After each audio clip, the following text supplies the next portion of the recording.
أنفسنا ومن سيئات أعمالنا من يهده الله فلا مضل له ومن يضلل فلا هادي له أشهد أن لا إله إلا الله وحده لا شريك له وأشهد أن محمدا عبده ورسوله اللهم صل وسلم على محمد وعلى آله وصحبه والتابعين بإحسان إلى يوم الدين. Amma ba'd.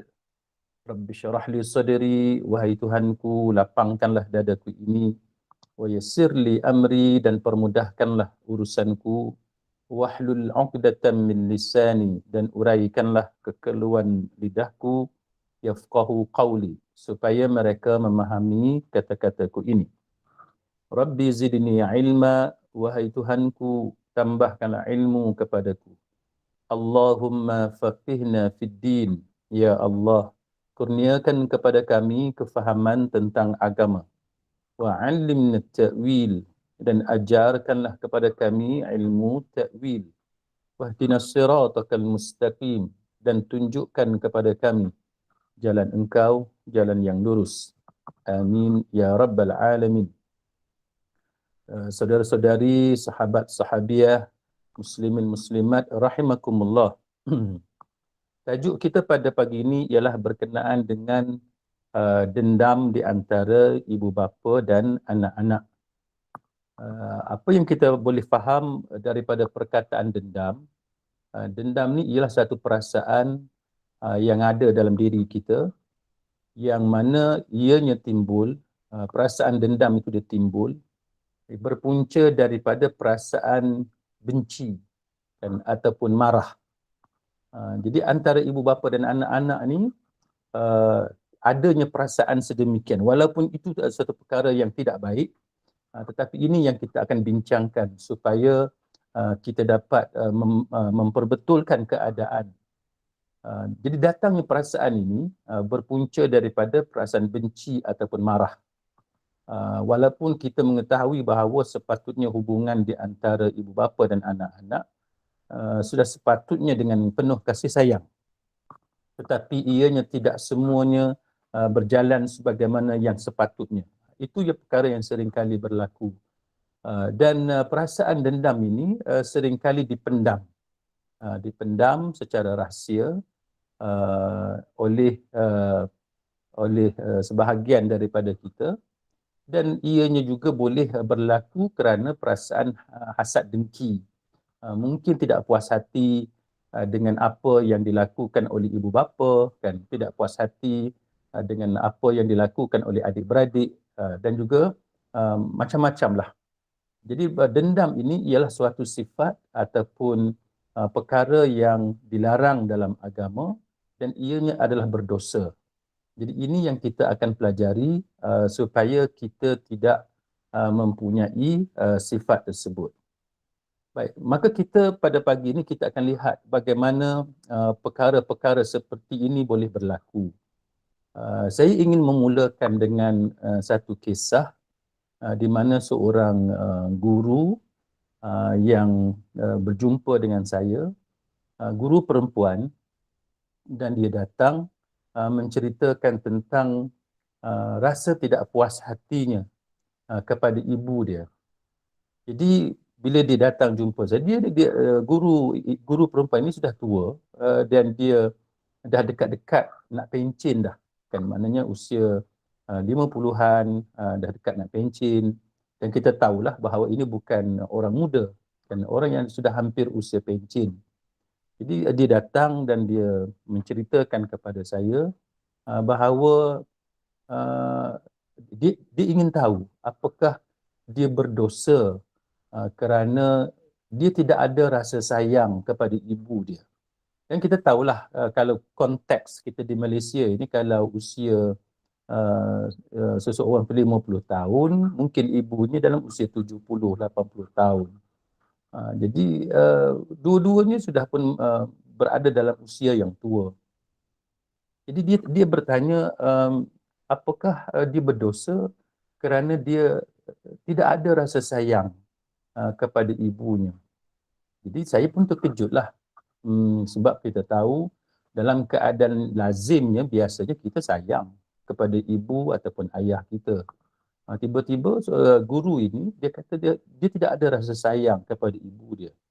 Jadi saya pun bertanya lebih lanjut, kenapa perkara seperti itu boleh berlaku?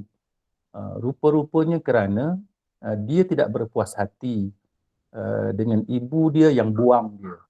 Jadi selama ini dia dijaga oleh ibu angkat. Jadi ibu dia yang sebenar telah buang dia, tinggalkan dia, tidak pernah besarkan dia dari kecil hingga dewasa. Jadi itu antara punca kenapa dia mempunyai dendam, kan, tidak puas hati, benci kepada ibu dia. Jadi dia tidak berpuas hati kerana ibu dia buang dia, tidak pernah jaga dia sejak kecil. Dan apa yang lebih mengejutkan saya ialah apabila dia memberitahu sewaktu dia telah meningkat remaja, ibu angkat dia memang bawa dia untuk berjumpa dengan ibu dia yang sebenar, dengan ibu kandung. Jadi apa yang berlaku ni ialah satu perkara yang mengejutkan. Sebab sepatutnya bila seorang ibu berjumpa dengan anak kandung dia, walaupun mungkin pada ketika dilahirkan dia buang anak dia ataupun diserahkan kepada orang lain untuk dijaga, tetapi sepatutnya bila sudah berlalu waktu yang panjang dan anak itu telah membesar, gambaran dalam kepala sesiapa pun ialah dia macam jejak kasih lah.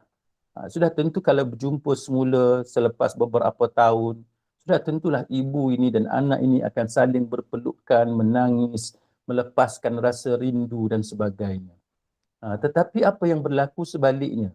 Jadi cikgu perempuan ini dia beritahu dekat saya bahawa bila dia dibawa oleh ibu angkat dia berjumpa dengan ibu kandung dia tidak menunjukkan bahawa dia ni rindu ataupun tidak datang nak peluk dia sebagaimana yang gambaran dalam kepala kita apabila seorang ibu dengan anak dipertemukan setelah sekian lama. Tidak ada apa yang apa yang dalam gambaran kita saling berlari antara satu sama lain, peluk, memeluk, menangis teresak-esak di bahu masing-masing. Jadi perkara itu tidak berlaku. Malah mengikut guru perempuan ini, dia bagi tahu dekat saya bahawa ibunya memandang dia dengan pandangan yang kosong. Dia tidak datang peluk dia, tidak datang cium dia, tidak sebagaimana yang diharapkan lah. Dan sebaliknya memandang dengan pandangan benci, dengan pandangan yang tidak suka. Jadi ini adalah satu perkara yang menjadi misteri. Apakah pandangan seperti itu kerana dia tidak mahu ada rasa bersalah dalam diri dia, kerana dia buang anak dia ataupun diserahkan anak itu untuk dijaga oleh orang lain, ataupun kerana dia tidak mahu anaknya nanti akan ingin tinggal bersamanya dan meninggalkan ibu angkat dia, nanti dia rasa bersalah dengan ibu angkat. Jadi ini antara perkara yang bermain-main dalam kepala guru perempuan tadi, sehingga dia mengatakan bahawa dia benci kepada ibu kandung dia. Jadi ini contoh kan perkara yang berlaku dalam kehidupan kita, dan kita tahu bahawa perkara seperti ini berlaku boleh jadi dengan pelbagai sebab. Ada orang yang diuji dengan ekonomi, dengan masalah ekonomi, masalah keuangan, tidak mampu untuk besarkan anak-anak, sehingga menyebabkan terpaksa menyerahkan anak kepada orang lain. Kan kita banyak mengetahui ada yang diserahkan itu kepada bangsa yang sama, Melayu kepada Melayu. Malah ada yang bangsa yang berbeza pun, anak orang Islam, anak orang Melayu diserahkan kepada orang keluarga Cina, keluarga India untuk dijaga. Begitulah juga orang India menyerahkan anaknya kepada orang Melayu, orang Cina menyerahkan anaknya kepada orang Melayu, kerana faktor ekonomi, kan, faktor kesusahan yang dihadapi oleh keluarga, macam-macamlah perkara yang berlaku. Jadi ini antara perkara yang kita akan bincang, sebab penting dalam diri kita ini, kita mempunyai satu sikap yang betul apabila kita diuji dengan perkara-perkara seperti ini. Kan ada anak yang sampai patah jari, patah tangan sebab dipukul oleh ayahnya, sehingga dia ada rasa dendam kan kepada ayahnya, sehingga dia tidak ada keinginan untuk berbuat baik kepada orang tuanya apabila dia terkenang bagaimana sewaktu dia kecil dia dilayan dengan cara yang zalim oleh ibu dia ataupun ayah dia. Jadi ini antara perkara yang banyak berlaku dalam kehidupan kita sehingga menyebabkan anak-anak ini mempunyai dendam kepada ibu bapa yang menzaliminya ataupun yang mengabaikannya, ataupun dalam istilahnya campak dia di tepi jalan untuk dikutip oleh orang lain, sehingga menyebabkan dendam itu akhirnya membawa kepada tidak ada lagi rasa kasih ataupun sayang kepada ibu ataupun bapa. Jadi ini perkara yang kita akan pelajari. Baik, maka kita mulakan dengan syair seorang tokoh penyair Arab moden yang bernama Ahmad Syauqi. Penyair Arab Mesir ini, Ahmad Syauqi ini, dia lahir di Qahirah, satu tempat yang bernama Al-Hanafi. Dia lahir pada tahun 1868. Dia memang seorang penyair Arab yang terkenal dan dia digelar dengan pelbagai gelaran yang menunjukkan bagaimana dia seorang penyair yang hebat. Antara gelarannya ialah dia adalah penyair istana dan sebagainya. Jadi Ahmad Syauqi dia telah membuat satu syair yang boleh kita ambil pelajaran daripada syair ini, iaitu dia menyatakan laisal yatima man intaha abawah, bukanlah anak yatim yang mana ibu bapanya telah pun tiada ataupun telah mati, min hammil hayati wa khallafahu dhalila, telah tiada daripada kehidupan atas dunia ini sehingga meninggalkan anak tersebut dalam keadaan hina. Jadi dia kata, bila kita sebut perkataan anak yatim, tidak bermakna, tidak semestinya dengan maksud mak dia mati, ayah dia mati, tidak ada atas dunia, dah semuanya telah meninggal dunia, sehingga menyebabkan anak-anak itu berada dalam keadaan hina. Tetapi dia kata, innal yatima huwa alladhi talqa lahu, akan tetapi anak yatim itu adalah anak yang engkau dapati umman takhallat, iaitu ibunya tidak mempedulikannya. Jadi Ahmad Syauqi dalam syairnya dia kata bahawa yang kata anak yatim yang dimaksudkan ini ialah bukan kata ibu dia, mak dia dah mati, tetapi ibu dia ni tidak mempedulikannya. Au aban masyghula, ataupun ayah dia sibuk. Bukan kata ayah dia dah mati, tak. Ayah dia belum mati, ayah dia hidup. Tetapi ayah dia sibuk. Kan, mesyuarat ke sana, mesyuarat ke sini, sibuk dengan kerja dan sebagainya. Ialah pangkat besar, ataupun kalau bukan pangkat besar pun sibuk mengejar OT-nya, sibuk mengejar trip dan sebagainya. Kan, dengan kesibukan bekerja itu menyebabkan ayah tidak ada masa untuk spend masa itu dengan anak-anaknya. Jadi menyebabkan walaupun anak tu masih ada ayah, masih ada ibu, tapi dia ni dah setaraf dengan anak yatim. Jadi ayah dengan ibu tu tak berguna pun untuk dia. Jadi ini yang disebut oleh Ahmad Syauqi dalam syairnya. Baik, apa yang kita boleh kongsikan ialah kalau tuan-tuan dan perempuan, saya percaya bahawa ada di kalangan tuan-tuan dan perempuan adalah guru di sekolah, dan isteri saya juga adalah guru di sekolah. Kita ada ramai kenalan yang bekerja di sekolah sebagai guru. Semua menceritakan perkara yang sama, iaitu apabila pelajar-pelajar di sekolah ini ada masalah akademik dan ada masalah disiplin, bila disiasat oleh pihak sekolah, apa yang sering kali kita temui ialah anak-anak ini datang daripada broken families, kan? Broken families, keluarga yang mana ayah dan ibu telah bercerai, telah berpisah, kan ada masalah rumah tangga. ataupun ayahnya telah meninggal dunia, ibunya telah meninggal dunia. Maka sebab itu Ahmad Syauqi dalam syairnya mengatakan bahawa anak-anak yang kematian ibu bapa ni dia ditinggalkan dalam keadaan hina. Jaranglah, bukan tak ada, tapi jarang kita jumpa yang bapa saudara, ibu saudara akan ambil anak itu dijaga dengan baik, dengan sempurna sebagaimana kalau anak itu dijaga oleh ibu bapanya. Jadi itu perkara yang sering kali kita lihat kan. Anak-anak yang kematian ibu bapa dijaga oleh datuk dia, dijaga oleh nenek, kan, dijaga oleh sesiapalah. Jadi dia tak sempurna macam anak itu dijaga oleh ayah dan ibu.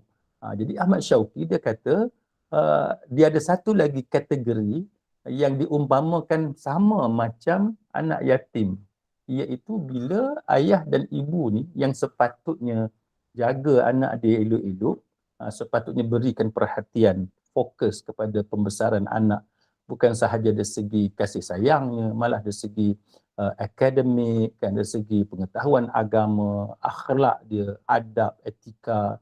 Kadang-kadang kita lihat anak-anak hari ini cemerlang akademik, kan. Ibu bapanya memberikan fokus yang begitu besar kepada anak-anak, kan, sampai diupah guru-guru yang bagus untuk datang ke rumah, mengadakan kelas-kelas tambahan di rumah dan sebagainya. Tapi anak-anak yang cemerlang ini ada juga di kalangan mereka yang mempunyai masalah akhlak, kan, peribadi. Jadi itulah contoh-contoh yang mana apabila ibu bapa ni kadang-kadang dia overlook, kan, dalam mendidik dan memberikan perhatian kepada anak-anak. Dan yang lebih malang, kan, ada ibu bapa yang bukan sekadar dia sibuk bekerja, tapi ada juga yang sibuk dengan games, kan. Ada ayah dah ada anak dah, tetapi masih lagi main game. Ini contoh ayah yang belum matang, walaupun sepatutnya sudah lama matang, tetapi masih lagi ada sifat keanak-anakan. Jadi ini antara perkara yang berlaku dalam kehidupan kita. Baik, maka Allah Subhanahu wa taala berfirman, a'udzubillahi minasyaitonirrajim. Ya ayyuhalladzina amanu qu anfusakum wa ahlikum nara. Wahai orang-orang yang beriman, jagalah dirimu dan ahli keluarga kamu daripada api neraka. Jadi surah Tahrim ayat yang ke-6 ini Allah Ta'ala berpesan kepada kita semua orang-orang yang beriman supaya bukan sekadar kita jaga diri kita daripada api neraka, tapi kita juga perlu menjaga ahli keluarga kita daripada api neraka. Ada ketikanya kita lihat ayah dan ibu adalah pengunjung tetap masjid, kan, sembahyang 5 waktu di masjid, kuliah agamanya, dengan mengaji, dengan macam-macam aktiviti. Tetapi anaknya di mana? Kan anaknya dibiarkan di rumah, kan anaknya dibiarkan main games dan sebagainya. Jadi anak tidak join ayah dan ibu. Kadang-kadang ada juga ayah dan ibu ni yang ajak anak, jom ikut ibu pergi kelas, sebagai contoh kelas pengajian agama. Anak kata tak mau, maka ibu pun dah anak tak mau, biar je lah. Jadi ini benda yang sering kali berlaku dalam kehidupan kita. Ibunya bukan tidak baik, ibunya baik, tetapi dia tidak ada kesungguhan. Dia tidak menggunakan sedikit mengenakan macam paksaan kepada anak. Oh tak boleh, kena ikut ibu. Kan kalau kamu ni betul-betul anak ibu, mesti ikut, sebagai contoh. Kita tak boleh ajak-ajak ayam sahaja anak-anak ni. Jom ikut ayah. Dan anak tak mau ikut, tak apalah tak mau ikut. Jadi ini yang menjadi kegagalan dalam kita mendidik anak. Kita sepatutnya menggunakan sedikit paksaan. Mesti ikut ayah, kan? Mesti ikut umi, sebagai contoh. Umi ada aktiviti ni, jom ikut umi. Kan? Ayah ada program gotong royong, sebagai contoh. Jadi caranya ialah kita perkenalkan anak-anak ini dengan apa yang sepatutnya mereka ketahui. Bukan hanya berada dalam bilik, kan, tidak keluar dari bilik, tak kenal jiran tetangga, tak kenal masyarakat sekitar, tidak terlibat dengan aktiviti-aktiviti kemasyarakatan, sama ada gotong royong ataupun kuliah-kuliah di masjid, di surau dan sebagainya. Jadi ini antara perkara yang kita perlu jaga. Jadi kita tak boleh biarkan situasi ini terus berlaku. Kita je baik kan. Ibu dengan ayah je baik, tapi anak-anak itu diabaikan.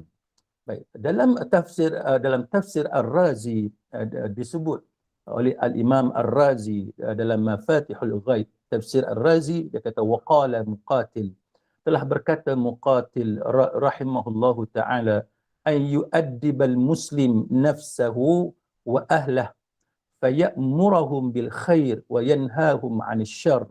Seorang muslim itu dia mendidik dirinya dan keluarganya, memerintahkan mereka ini melakukan kebaikan dan melarang mereka daripada keburukan. Jadi seorang muslim itu dia kena jaga kan diri dia dan keluarga dia, kena suruh anak-anak dia buat baik dan kena larang anak dia daripada melakukan keburukan. Jadi tuan-tuan dan puan-puan, kita kena alert kan, kita kena alert dengan keadaan anak kita. Contohnya kita bangun tengah malam, kita tengok bilik anak kita tu masih lagi dipasang lampu, dia belum tidur. Jadi kita perlu tegur. Jangan biarkan anak kita dengan internet 24 jam mereka menonton Netflix, tak tidur malam dan sebagainya. Kita kena didik mereka bahawa malam ialah waktu rehat, yang mana mereka perlu tidur dengan secukupnya, tidur awal dan sebagainya. Kalau perlu, gunakan sedikit paksaan sebagaimana yang saya sebut kan, tutup internet, ataupun lakukan apa sahaja yang sesuai. Ambil router, bawa switch off router dan sebagainya. Jadi itu antara benda yang kita perlu perhatikan. Kita jangan biarkan buat tidak nampak apa yang anak kita lakukan dalam biliknya, sampai tidak tidur malam pun kita masih lagi buat tidak tahu. Itu tak boleh. Kan ibu bapa mesti tonjolkan leadership dalam rumah tangga. Who is the boss kan? Who is the king? Who is the queen dalam sesebuah rumah? Kita jangan sampai anak tidak hormat kita, kita masih lagi abaikan, kita masih biarkan keadaan itu berlaku. Saya ingat apa yang berlaku ini, dia memerlukan usaha daripada ibu bapa. Kadang-kadang kita rasa cemburu bila melihat anak-anak orang lain bila berjumpa dengan ibunya, berjumpa dengan bapanya, mereka peluk kan, cium pipi ayah, cium pipi ibu, cium dahi ayah, cium dahi ibu. Tapi anak kita tak buat macam tu. Kenapa? Sebab kita tak didik mereka, kita tak latih mereka untuk melakukan perkara sedemikian. Untuk kita dapat anak-anak ini supaya mereka sayang kita, supaya mereka peluk kita dan cium kita, kitalah yang kena perkenalkan kepada mereka. Kitalah yang kena bentuk mereka. Jadi kita tak boleh hanya menunggu buah yang tidak gugur. Tunggu sahaja anak buat baik kepada kita. Sedangkan kita tidak mengasuh mereka. Dan kita yang tidak bentuk mereka, tak boleh. Jadi kitalah yang kena usahakan, perkenalkan kepada mereka bagaimana anak-anak orang lain mencium ayahnya, mencium ibunya, kan? Bagaimana kasih sayang yang berlaku dalam sesebuah keluarga yang boleh kita contohi. Jadi ini perkara yang perlu menjadi bahan perbincangan. Ambillah peluang sewaktu di meja makan sebagai contoh, ataupun sewaktu sama-sama menonton TV di ruang tamu di rumah. Carilah waktu di mana semua orang boleh berkumpul. Macam saya sendiri pun di rumah saya memang mengadakan macam halaqah, kita buat circle usrah di kalangan anak-anak. Dan kita kumpulkan anak-anak, time semua cuti, semua ada kat rumah, okey. Kita buat circle, buat halaqah, buat usrah, bincang tajuk-tajuk tertentu yang boleh bagi manfaat kepada ahli keluarga kita. Jadi ini antara perkara yang perlu ataupun yang boleh kita lakukan supaya anak-anak itu tidak terabai dalam pendidikan mereka. Jadi kita boleh ambil peluang untuk menegur kenakalan anak-anak, untuk menegur kesilapan mereka dan sebagainya. Dan berkata Imam Ibn Qayyim Al-Jauziyah rahimahullahu ta'ala, Dia kata aktsarul aulad innama jazaa fasadahum min qibalil aba. Dia kata kebanyakan kerosakan anak itu adalah disebabkan kerana orang tua mereka. Jadi Imam Ibn Qayyim kata anak-anak ni kebanyakan dia rosak sebab dia berpunca daripada ibu bapa tu sendiri. Sebab apa? Sebab ibu bapa telah mengabaikannya. Ibu bapa tidak mengajar anak-anak ilmu-ilmu asas berkenaan dengan agama, sunnah-sunnah yang ada dalam agama. Kita yang tidak didik anak kita. Dan kita mensia-siakan anak-anak itu sewaktu mereka kecil. Jadi masa mereka kecil, kita sia-siakan. Kita tak ada waktu kita bersama dengan mereka untuk kita bercakap. Bila anak dah dewasa, kita tidak ada waktu man-to-man talk. Kita tidak ada waktu untuk berbincang dan sebagainya. Saya ingat rakan-rakan saya di bandar-bandar besar, mereka seringkali menceritakan kepada saya bagaimana kesibukan mereka bekerja. Dan bila ada mesyuarat, ada program aktiviti tertentu dan sebagainya, kadang-kadang anak ni lambat bersiap pergi sekolah. Dengan sebab ibu ataupun ayah pun ada perkara yang perlu dikejar waktunya. Maka ada sampai tahap oleh sebab ibu ataupun ayah ni sibuk dengan mesyuarat dan sebagainya mengejar waktu, maka anak-anak yang lambat bersiap terpaksa ditinggalkan tanpa pergi sekolah. Kan kenapa? Sebab ayah dan ibu terlalu sibuk mengejar waktu. Sehingga kan anak ini oleh sebab dia lambat, maka dia ditinggalkan di rumah. Itu contoh kan bagaimana kita ini perlu melihat situasi ini supaya kita boleh perbaiki. Jangan sebab kita terlalu sibuk sehingga menyebabkan akhirnya akademik anak-anak itu terganggu ataupun pendidikan anak-anak itu terganggu. Jadi kita jangan menyesal apabila kita abaikan anak-anak ini, apabila mereka sudah dewasa, anak-anak ini tidak pernah merasai kasih sayang kita. Kan? Tidak ada kenangan-kenangan indah dengan ibu bapanya sewaktu mereka kecil. Apabila kita sudah tua, maka sudah tentu anak-anak ini dia tidak ada perasaan subur dengan kasih sayang. Sebab dia tidak dibesarkan dengan kasih sayang. Dia tidak mengenali apa itu kasih sayang. Kerana dia tidak diperkenalkan dengan arti kasih sayang itu sewaktu dia kecil. Jadi ini antara kesilapan-kesilapan yang kita perlu perhatikan. Dalam Tuhfatul Maulud, ada satu syair Arab. Ya abati, dia kata, wahai ayahku, sungguh engkau telah menderhakai aku sewaktu aku kecil, maka aku pun menderhakaimu dan sewaktu aku besar. Jadi seorang anak ni dia kata, ya abati, wahai ayah, engkau telah menderhakai aku sewaktu aku kecil. Maknanya si ayah tadi telah tidak menunaikan tugas dan tanggungjawab dia sewaktu anak itu masih kecil. Tidak besarkan dia dengan kasih sayang, tidak memberi perhatian kepadanya. Maka si anak ni kata, bila aku besar, aku menderhakaimu. Engkau mengabaikan aku sewaktu aku kecil, maka aku mengabaikan engkau apabila engkau sudah pun tua. Jadi ini antara syair-syair Arab untuk bagi kesedaran kepada kita. Pentingnya kitalah sebagai ibu bapa memperkenalkan kepada anak-anak ini apa itu arti kasih sayang. Kan? Kita kena didik, kita kena dedahkan kepada mereka yang kata kasih sayang itu apa. Saya bagi beberapa contoh kepada sahabat-sahabat sekalian, iaitu tentang bagaimana kita perlu dedahkan anak-anak ini kepada kasih sayang.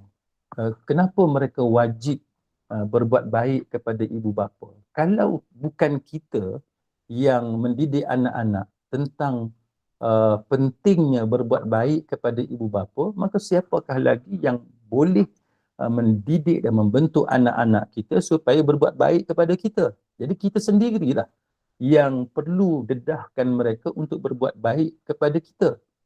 Sebagai contoh, dalam Al-Quran, surah Al-Ankabut ayat yang ke-8, Allah Subhanahu wa taala berfirman, a'udzu billahi minasyaitonir rajim, wa wassaynal insana biwalidayhi husna. Dan kami wajibkan kepada manusia supaya berbuat baik kepada kedua orang tuanya. Jadi apa yang Allah Taala sebut dalam Quran ialah wa wassaynal insan biwalidayhi husna, iaitu perintah buat baik kepada ibu bapa. Dalam ayat ini ada ataupun tidak Allah Subhanahu wa taala perintahkan kepada kita supaya berbuat baik kepada ibu bapa muslim? Tak ada. Allah Taala tidak sebut perintah berbuat baik ini hanya kepada ibu bapa yang beragama Islam. Tak ada. Jadi ayat ini menunjukkan kepada kita bahawa perintah berbuat baik ini juga berlaku kepada ibu bapa yang bukan beragama Islam. Perintah berbuat baik ini juga berlaku kepada ibu bapa walaupun ibu bapa kita itu mengabaikan kita sewaktu kita kecil. Walaupun ibu bapa kita tidak perfect, tidak sempurna dalam mendidik kita wajib berbuat baik kepada mereka. Maka ayat ini kalau kita baca sampai habis, surah Al-Ankabut ayat yang ke-8, selepas perkataan wa wassaynal insana biwalidayhi husna, dan kami wajibkan kepada manusia agar berbuat baik kepada kedua orang tuanya, Allah Ta'ala sambung lagi selepas itu, iaitu Allah Ta'ala kata wa in jahadaka litusyrika bima laysa laka bihi ilm fala tuti'huma ilayya marji'ukum fa unabbi'ukum bima kuntum ta'malun. Dan kami wajibkan kepada manusia agar berbuat baik kepada kedua orang tuanya, dan jikalau keduanya, yakni jikalau ibu bapa kamu memaksa kamu untuk menyengutukan aku dengan sesuatu yang engkau tidak mempunyai ilmu tentang itu, maka janganlah engkau patuh kepada kedua-duanya. Hanya kepada aku tempat kembali, dan akan aku beritakan kepadamu apa yang telah aku kerjakan. Baik, macam mana nak faham ayat ni? Maka kita lihat dalam tafsir Al-Qurtubi. Dia kata, Imam Qurtubi kata, ayat ni kisah dia, asbabun nuzul kan, the cause of the revelation, sebab turun ayat ini adalah berkaitan dengan cerita yang berlaku kepada sahabat Nabi yang bernama Sa'ad bin Abi Waqqas radhiyallahu anhu ketika Sa'ad masuk Islam. Jadi Sa'ad kata apa? Sa'ad kata aku ni adalah seorang anak yang patuh kepada ibu. Kemudian dia kata aku masuk Islam. Lalu ibu dia kata bila Sa'ad bin Abi Waqqas masuk Islam, ibu dia merajuk, kan, ibu dia mogok ugut Sa'ad bin Abi Waqqas untuk mogok. Dia apa kata ibu Sa'ad bin Abi Waqqas? Dia kata tinggalkanlah Islam, tinggalkanlah agamamu. Dia kata kalau tidak aku akan mogok lapar, aku tidak akan makan, aku tidak akan minum sampai aku mati.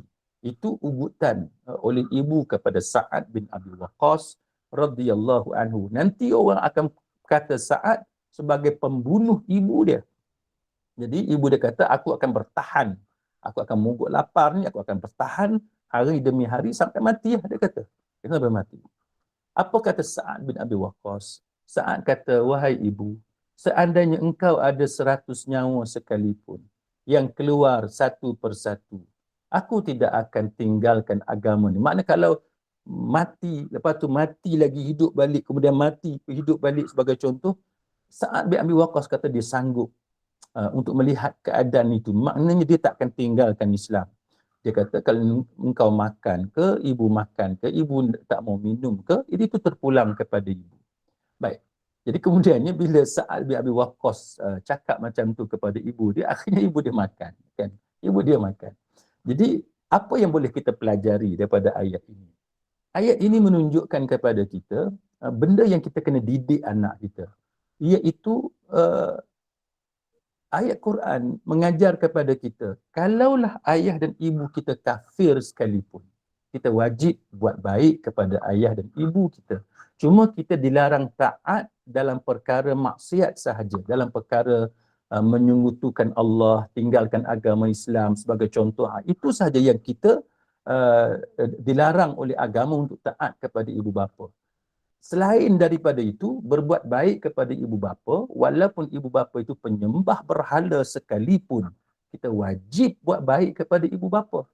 Jadi kembali kepada cerita saya di awal kuliah tadi, berkenaan dengan seorang guru yang kecewa dengan ibu dia, yang campak dia, buang dia, serahkan dia kepada orang lain untuk dijaga, tidak besarkan dia, malah apabila berjumpa selepas dia mulai besar, dewasa, tidak menunjukkan rasa rindu kepadanya untuk peluk, untuk cium dan sebagainya. Maka saya mengatakan bahawa kalau Quran sendiri mengajar kepada kita bahawa kalau ibu bapa penyembah berhala sekalipun, kita wajib berbuat baik kepada mereka. Maka apatah lagi kalau ibu bapa kita masih seorang Islam, kan ibu bapa kita orang yang beriman. Cuma mungkinlah ibu bapa kita ada kesilapan-kesilapan tertentu yang mana boleh berlaku kepada mana-mana manusia. Mungkin ayah kita pernah pukul kita dengan pukulan yang keras sebagai contoh. Kan saya tahu ada kes di mana seorang ayah ini dia pukul anak perempuan dia dengan tali pinggang. Pukul dengan tali pinggang. Bukan sekadar pukul dengan tali pinggang, tapi dengan kepala besi. Kan tali pinggang itu, kepala tali pinggang yang dibuat dari besi, dari logam. Dipukul anak perempuan, bukan anak lelaki, anak perempuan.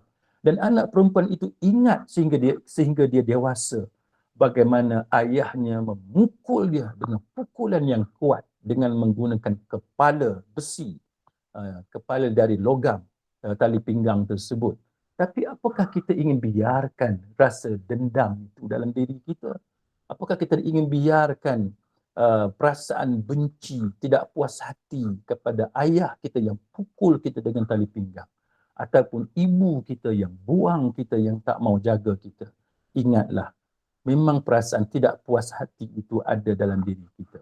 Tetapi jikalau kita seorang anak yang ingin mencari pahala di sisi Allah Subhanahu Wa Taala, kita ingin mencari redha Allah, maka kita mesti sanggup untuk melupakan dan memaafkan kesilapan-kesilapan lampau yang dilakukan oleh ibu ataupun bapa kita. Dan kita curahkan kasih sayang kepada mereka. Kerana kesalahan, kalau benar sekalipun, ibu atau ayah kita silap ataupun melakukan kesalahan dengan memukul kita dengan pukulan atau siksaan yang begitu mendatangkan kecederaan yang parah sebagai contoh. Tapi ia tidaklah sampai sama sebagaimana dosa ibu bapa penyembah berhala. Kalau ibu bapa penyembah berhala pun Allah Ta'ala perintahkan kepada kita untuk kita tetap melakukan kebaikan kepadanya, maka apatah lagi kalau sekadar kesilapan-kesilapan kecil ataupun kesilapan-kesilapan yang tidak setara dengan dosa syirik kepada Allah Subhanahu Wa Ta'ala, maka lupakanlah, kan, let bygone be bygone. Lupakanlah, yang lepas itu lepas. Apa yang pernah berlaku di antara kita dengan ibu bapa kita, bagaimana layanan ibu ataupun ayah kita kepada kita selama ini, lupakanlah. Kita maafkan mereka, kita curahkan kasih sayang sepenuhnya kepada mereka. Babani maftuhani ilal jannah. Ibu bapa itu adalah dua pintu yang terbuka ke syurga Allah Subhanahu Wa Taala. Jadi sahabat-sahabat sekalian, sekadar itu kuliah kita pada pagi ini saya serahkan kepada Puan Zainun selaku moderator jikalau ada sebarang soalan. Terima kasih. Ya, baik. Ustaz bukan soalan, bagi yang nak bertanya sebarang persoalan berkaitan dengan permasalahan yang berkenaan, silakan. Ada sebarang persoalan, silakan.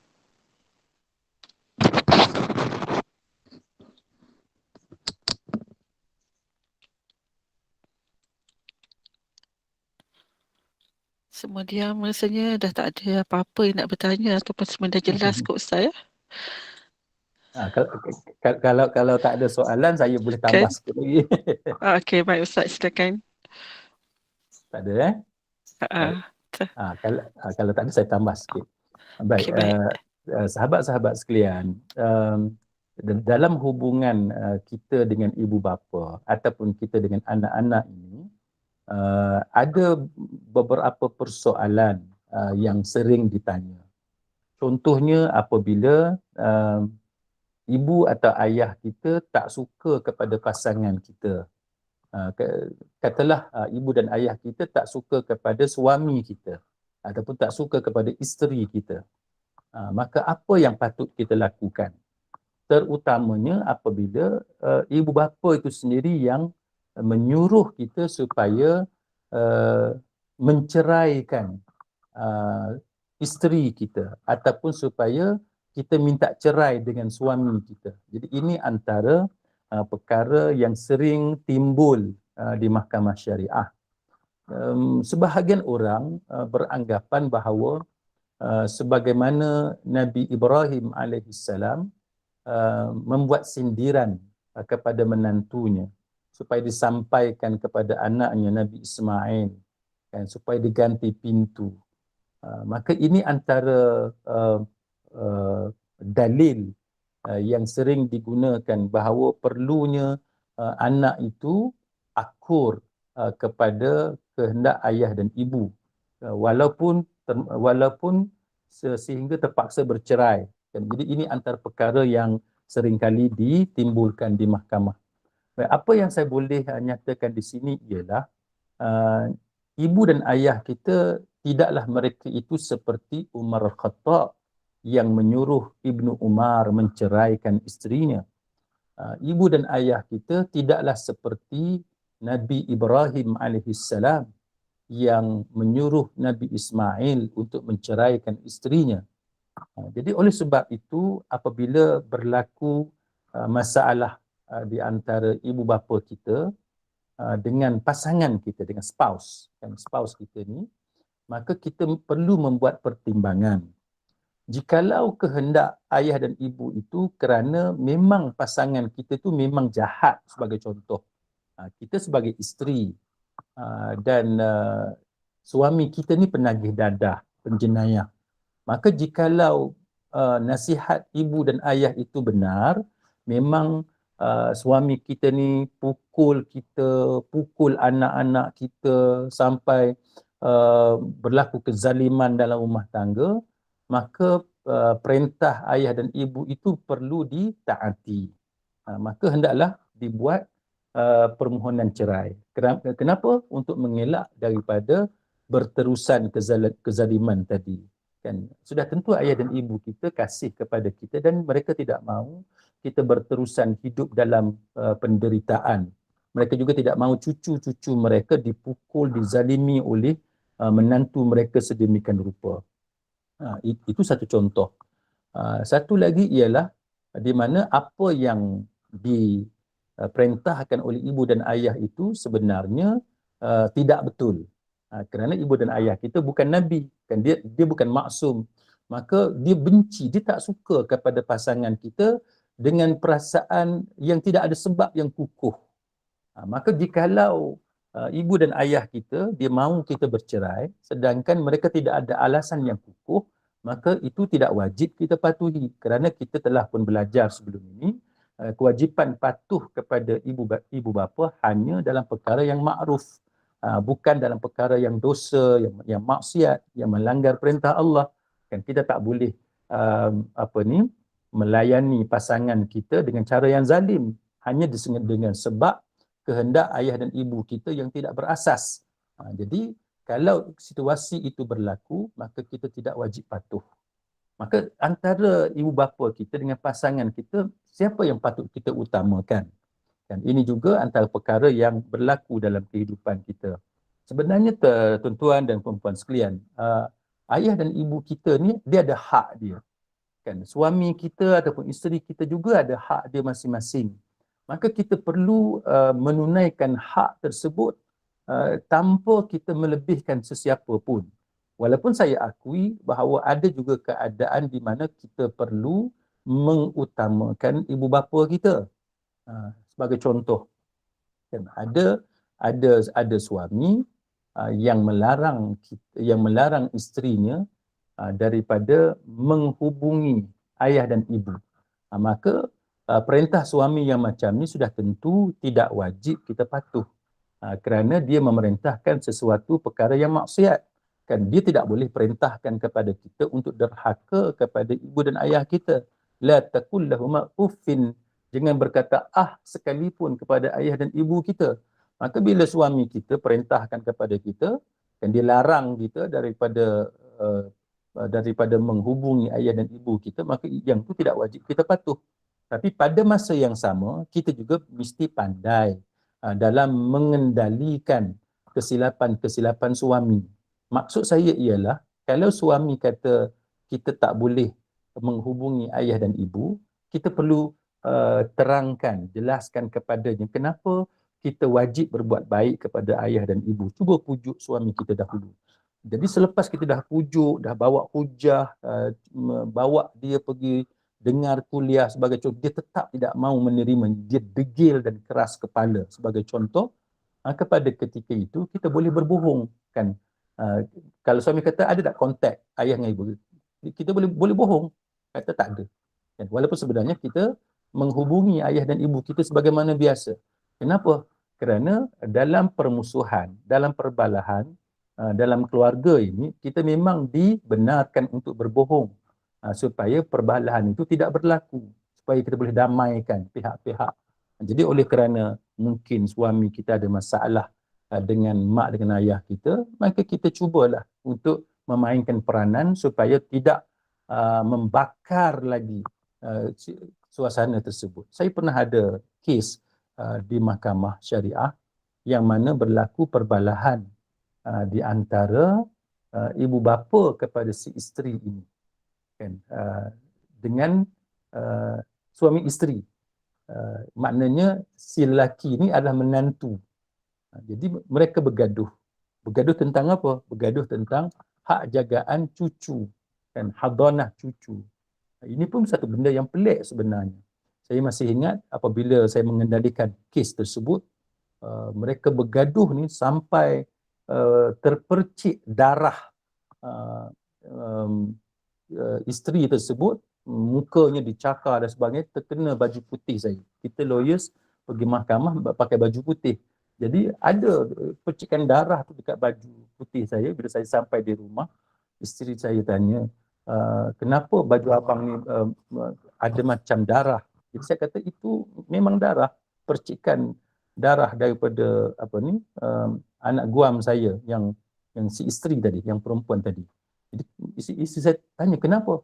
Saya pun ceritalah macam mana perbalahan di antara datuk dengan nenek ni dengan anak menantu dia sebab cucu. Ini pun benda yang kita kata benda yang tak sepatutnya berlaku, tapi berpunca daripada perebutan nak jaga cucu, kasih sayang yang berbeza-beza di antara anak menantu ni dengan datuk dengan nenek. Datuk dan nenek terlalu sayang pada cucu.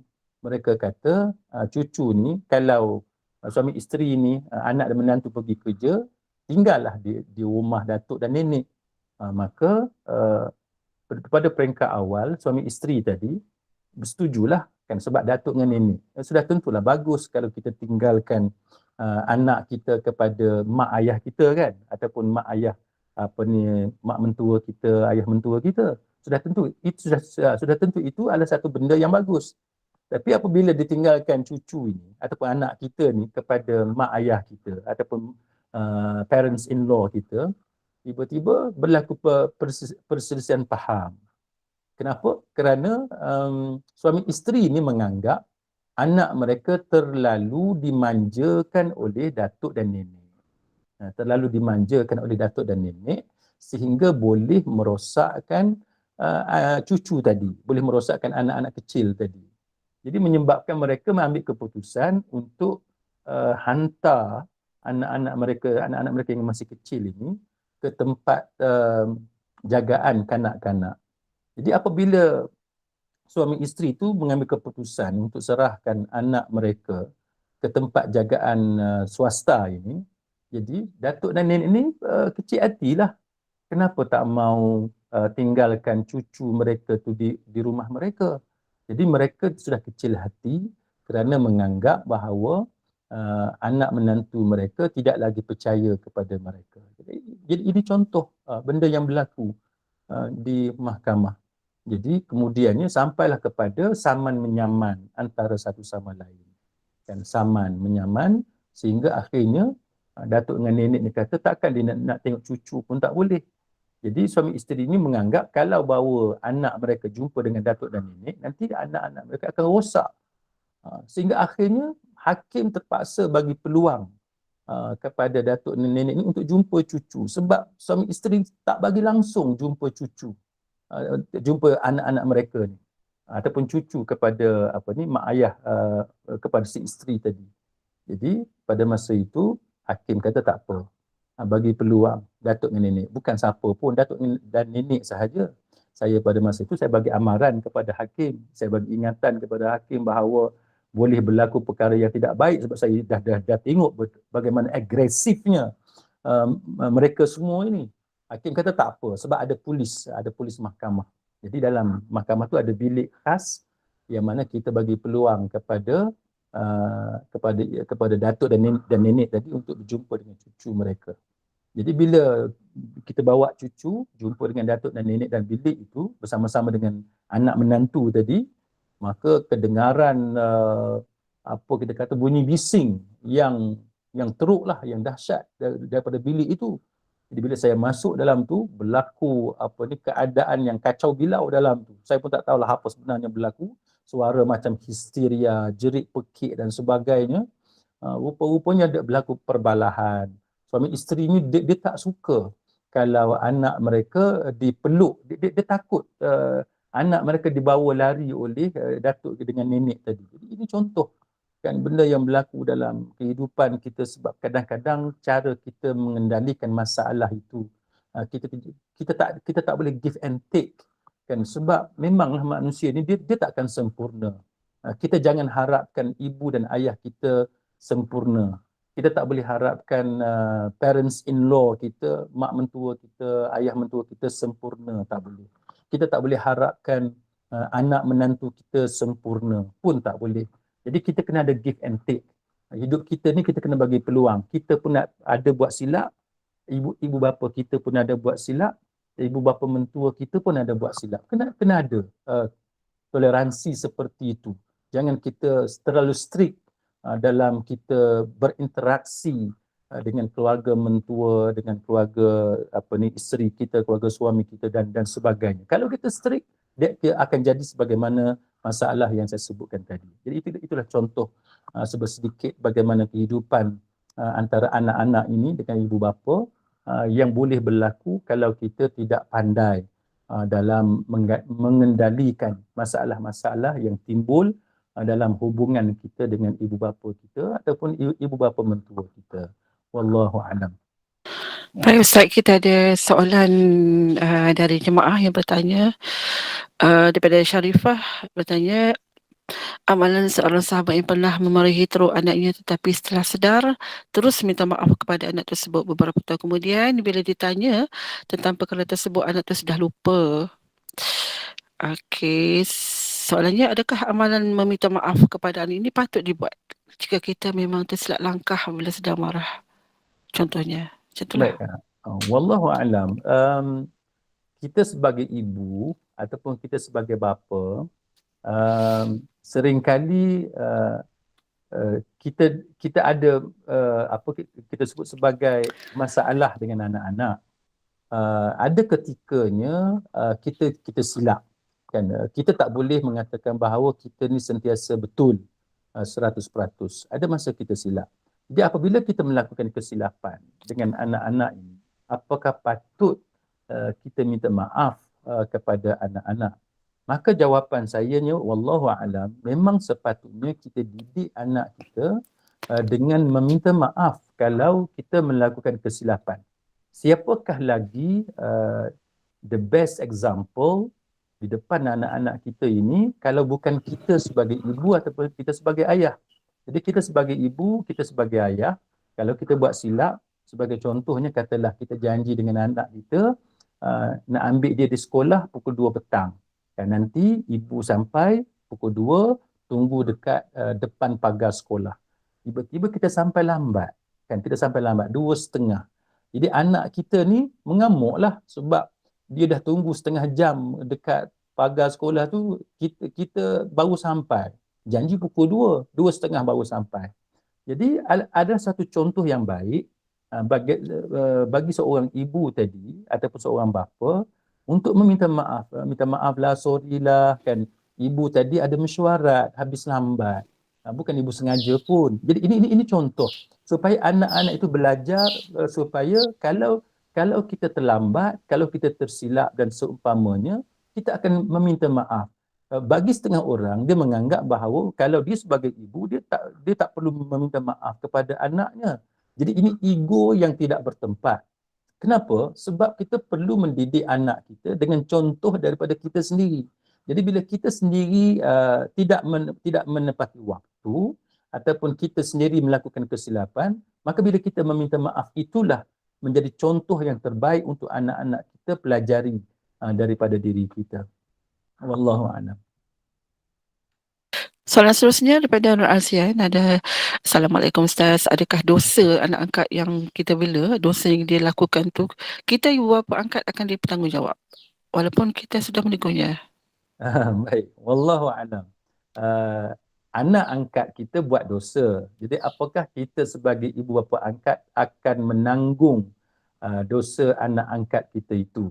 Baik, untuk pengetahuan sahabat-sahabat sekalian, sama ada anak kita itu anak angkat ataupun anak kita itu anak kandung kita sekalipun, kita sebagai ibu bapa kandung ataupun kita sebagai ibu bapa angkat tidak akan menanggung dosa mereka. Kita tak akan tanggung dosa mereka. Anak kandung sekalipun, katalah anak kandung kita, dia tak semayang, maka kita sebagai ibu bapa kandung tidak akan menanggung dosa anak kita yang tidak semayang. Samalah juga dengan anak angkat kita. Kerana anak angkat kita, dia tak semayang. Apakah kita sebagai ibu bapa angkat akan menanggung dosa anak angkat kita? Tak. Kita tak akan tanggung dosa anak angkat kita. Baik. Tapi bagaimana pula ada ungkapan orang kata ibu bapa akan tanggung dosa anak dia. Baik, kita kena faham konteks dengan konteks yang betul. Yang dikatakan ibu bapa akan menanggung dosa anak-anak ini ialah apabila ibu bapa tadi dia tidak mendidik anak dia. Kan? Contohnya, kita tak didik anak kita untuk semayang. Kita tak pernah suruh dia semayang pun. Kita tak pernah ajar anak kita semayang. Jadi anak kita tak semayang lah. Maka kalau itu situasinya, betul lah kita yang menanggung dosanya. Kan? Samalah juga kita sebagai ibu bapa angkat. Kita diberikan amanah, kepercayaan untuk jaga anak tersebut. Tapi kita tak didik dia dengan cara yang betul. Kita tak pernah ambil tahu pasal semayang dia. Kan? Kita tak pernah ajak dia pergi masjid. Kita tak pernah ajak dia semayang berjemaah di rumah. Kita tak pernah suruh dia semayang. Tak pernah suruh dia tutup aurat. Dia pakai pakaian yang mendedahkan aurat, kita tak tegur dia, tak nasihat dia. Maka itulah yang sebenarnya dimaksudkan sebagai kita menanggung dosa anak tersebut. Sebab apa? Sebab marra'a minkum munkaran falyughayyir biyadih. Kan kita mengaji hadis tu. Sesiapa yang melihat sesuatu kemungkaran, maka dia wajib mengubahnya, wajib mencegahnya, sama ada dengan tangan, dengan lisan ataupun sekurang-kurangnya dengan hati dia. Jadi begitulah jawapan saya, sama ada dia anak kandung kita ataupun anak angkat kita. Jawapan saya yang pertama, kita tidak menanggung dosa. Dosa masing-masing tanggung. Kita tak akan tanggung dosa orang lain walaupun anak kita sendiri. Tetapi jawapan yang kedua, memang ada situasi di mana kita akan tanggung dosa anak kandung kita ataupun dosa anak angkat kita. Kenapa? Kerana kita tidak mendidik dia. Kerana kita tidak mencegah apa yang dia lakukan. Kerana kita tidak menegur perbuatan dosa yang dia lakukan. Wallahu a'lam. Soalan yang seterusnya, adakah seorang itu, anak itu berdosa jika dihantar ibu bapa ke pondok agama kerana tak mahu menjaga mereka dan terus mengabaikan mereka? Baik, wallahu a'lam. Jikalau seseorang anak itu menghantar ibu bapanya yang tua ke pondok dengan alasan dia tak mau jaga ibu bapa dia, dan ibu bapa dia memang tak mau dia hantar ke pondok, maka jawapannya anak itu berdosa. Kan, dosa itu dosa besar, bukan dosa kecil, sebab derhaka kepada ibu bapa ni dosa besar, minal kabair. Jangan main-main. Kan, jadi perbuatan anak yang tidak mau menjaga ibu bapanya dan dia hantar ibu bapanya ke pondok bertentangan dengan kehendak ibu bapanya, itu adalah perbuatan yang dimurkai oleh Allah Subhanahu Wa Taala. Itu yang pertama. Yang keduanya, kita buat andaian. Kalau dia hantar ibu bapa tu ke pondok dengan persetujuan ibu bapanya ataupun ibu bapa tu sendiri yang minta, maka yang tu bagus. Yang tu bagus. Semoga mendapat pahala, sebab ibu bapa ni kata dia tak mau ganggu anak dia nak ada kawan sebagai contoh, bila dia di pondok dia boleh mengaji, kan, boleh bersama-sama dengan kawan-kawan dia, maka yang tu bagus. Semoga anak-anak itu mendapat pahala kerana mencari pondok yang baik ataupun tempat yang sesuai untuk ibu bapa. Yang ketiganya, antara soalan yang sering ditanya ialah kita menghantar ibu bapa kita yang tua ke pusat jagaan orang-orang tua. Okay. Apa hukum dia? Jikalau jawapannya adalah sama juga. Jikalau kita menghantar ibu bapa kita ke rumah orang tua dengan niat supaya ibu bapa kita ada aktiviti yang berfaedah, ubat-ubatnya terjaga, ada orang yang profesional yang look after our parents, kan, yang memberi perhatian. Sebab kalau kita jaga, kadang-kadang kita yang tidak profesional dalam soal penjagaan orang tua ni, kita tak pandai dalam bab ubatnya apa semua, kan, jadi menyebabkan ibu kita tak makan ubat dan sebagainya, maka itu akan memberikan kemudaratan kepada ibu bapa. Maka kalau itu keadaannya, bagus kita keluarkan duit, kita hantar ibu bapa kita ke tempat yang sesuai supaya dia ada aktiviti yang berfaedah, masa lapang dia terisi, ubat-ubat dia terjaga dan sebagainya. Tetapi kalau itu bertentangan dengan kehendak dia, dia tak mau, maka kita tak boleh. Kita tak boleh menghantar ibu bapa kita ke tempat yang bertentangan dengan kehendaknya. Wallahualam. Okey, baik Ustaz. Rasa kita berhenti dulu setakat ini. Walaupun ada lagi soalan, kita akan sambung kemudian. Sebab Ustaz. Alhamdulillah, jazakallah afadil Ustaz Dr. Ahmad Jailani atas perkongsian ilmu ini mengenai permasalahan dendam antara ibu bapa dan anak-anak, dan hendaklah kita berbuat baik terhadap ibu bapa walau seburuk mana layanan mereka terhadap kita, dan dengan tidak menyimpan perasaan dendam sekiranya berhadapan dengan peristiwa faham sebaliknya, disarankan untuk perbaiki menyelesaikan masalah tersebut dengan cara yang lebih baik. Dan semoga perkongsian ilmu ini dapat memberi kefahaman dan manfaat bagi kita semua. Dan Ustaz, kita sambung dan tangguhkan dulu Ustaz ya, pada minggu depan dengan tasbih kafarah dan soal Al-Asr. Silakan Ustaz. Baik. Marilah kita berdoa. Allahumma inna nas'aluka ilman nafi'a wa rizqan tayyiba wa amalan mutaqabbala.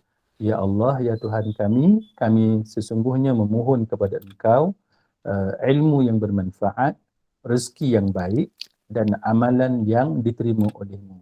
Marilah kita akhiri dengan tasbih kafarah dan surah Al-Asr. Subhanakallahumma wa bihamdik asyhadu an la ilaha illa anta astaghfiruka wa atubu ilaik. A'udzu billahi minasy syaithanir rajim. Bismillahirrahmanirrahim. Wal 'asr innal insana lafi khusr illa alladhina amanu wa 'amilus salihat wa tawasaw bil haqq wa tawasaw bis sabr. Wabillahi taufiq wal hidayah. Wassalamualaikum warahmatullahi wabarakatuh. Waalaikumsalam warahmatullahi wabarakatuh. Terima kasih Ustaz. Jumpa lagi insya-Allah.